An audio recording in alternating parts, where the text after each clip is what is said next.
اور اگر یہ لوگ صلح کی طرف مائل ہوں تو تم بھی اس کی طرف مائل ہو جاؤ، اور اللہ پر بھروسہ رکھو، کچھ شک نہیں کہ وہ سب کچھ سنتا ہے، جانتا ہے۔ اور اگر یہ چاہیں کہ تم کو فریب دیں تو اللہ تمہیں کفایت کرے گا، وہی تو ہے جس نے تم کو اپنی مدد سے اور مسلمانوں کی جمعیت سے تقویت بخشی اور ان کے دلوں میں الفت پیدا کر دی، اور اگر تم دنیا بھر کی دولت خرچ کرتے تب بھی ان کے دلوں میں الفت پیدا نہ کر سکتے، مگر اللہ ہی نے ان میں الفت ڈال دی، بے شک وہ زبردست ہے، حکمت والا ہے۔ اے نبی، اللہ تم کو اور مومنوں کو جو تمہارے پیرو ہیں کافی ہے۔ اے نبی، مسلمانوں کو جہاد کی ترغیب دو۔ اگر تم میں 20 آدمی ثابت قدم رہنے والے ہوں گے تو 200 کافروں پر غالب رہیں گے، اور اگر 100 ایسے ہوں گے تو 1000 پر غالب رہیں گے، اس لیے کہ کافر ایسے لوگ ہیں کہ کچھ بھی سمجھ نہیں رکھتے۔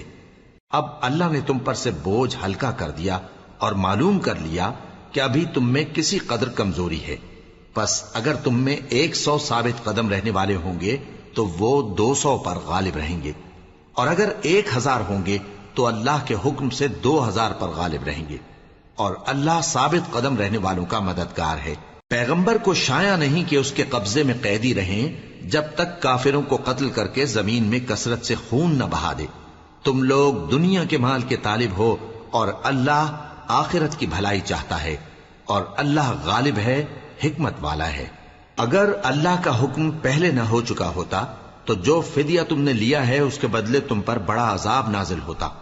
اب جو مال غنیمت تمہیں ملا ہے اسے کھاؤ کہ وہ تمہارے لیے حلال طیب ہے،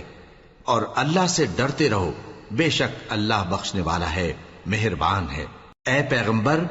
جو قیدی تمہارے قبضے میں یعنی گرفتار ہیں ان سے کہہ دو کہ اگر اللہ تمہارے دلوں میں نیکی معلوم کرے گا تو جو مال تم سے چھن گیا ہے اس سے بہتر تمہیں عنایت فرمائے گا،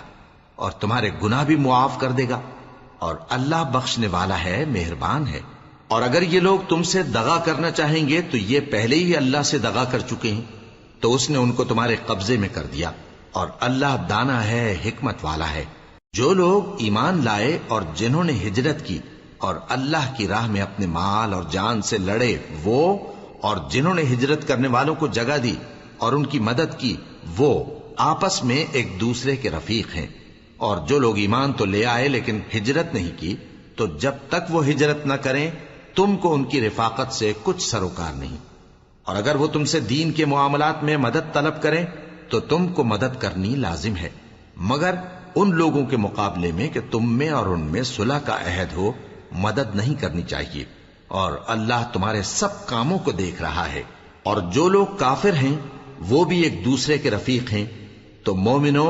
اگر تم یہ کام نہ کرو گے تو ملک میں فتنہ برپا ہو جائے گا اور بڑا فساد مچے گا۔ اور جو لوگ ایمان لائے اور وطن سے ہجرت کر گئے اور اللہ کی راہ میں جہاد کرتے رہے، اور جنہوں نے ہجرت کرنے والوں کو جگہ دی اور ان کی مدد کی، یہی لوگ سچے مسلمان ہیں۔ ان کے لیے اللہ کے ہاں بخشش اور عزت کی روزی ہے۔ اور جو لوگ بعد میں ایمان لائے اور وطن سے ہجرت کر گئے اور تمہارے ساتھ ہو کر جہاد کرتے رہے، وہ بھی تمہیں میں سے ہیں۔ اور رشتہ دار اللہ کے حکم کی روح سے ایک دوسرے کے زیادہ حقدار ہیں، کچھ شک نہیں کہ اللہ ہر چیز سے واقف ہے۔